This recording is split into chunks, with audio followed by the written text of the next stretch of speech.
What up, it's your boy SD coming to you live from Harlem, New York with my man Mike Jagger here in his studio, and you're now tuned into hiphopwire.com.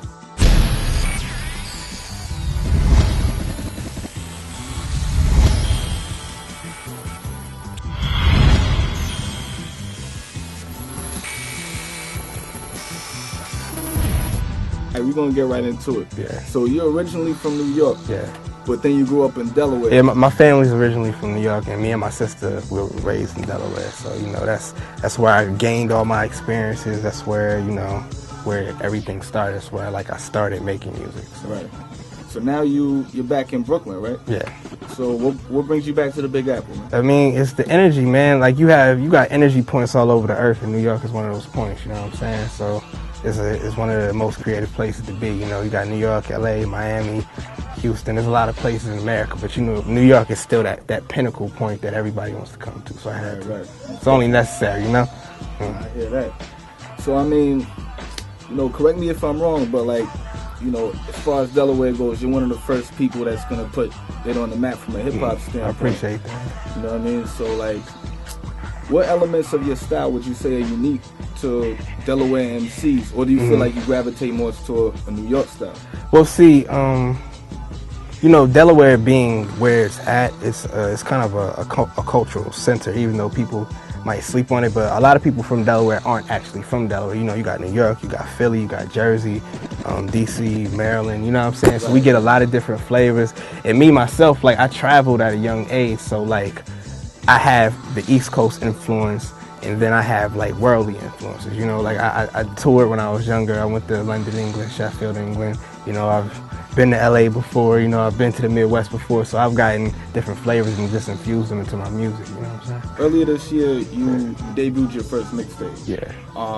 Titled The 11th Hour. Yeah. So talk about what the recording experience was like for you, and also what that title means to you, The 11th Hour. Well, you know, The 11th Hour just represents where I'm at in my life, you know, where I want to go, where I'm at, where I want to go, and where I've been. So that's what the 11th Hour encompasses, you know.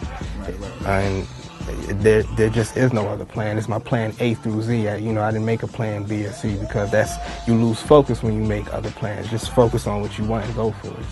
So as far as working on your new album, would you say that you know, some of your past experiences, hardships growing up, the passing of your father, how is that how do you factor that into the content of your, you know, the new songs that you're putting out there? I mean, you know, the experiences that I have shaped me, so it's certain things that I want to talk about because I know it's people around the world, not just in American hoods, but you know, hoods around the world that are going through similar experiences and have been through similar circumstances or might be in worse circumstances. Right. So, you know, I just feel like I need to be a voice for people that are voiceless. So what's up with your label situation right now? We're doing everything independent right now. We're just building a foundation. You know what I'm saying? Just building up, you know, people come, but you know, it needs to be right, so we're still building right now.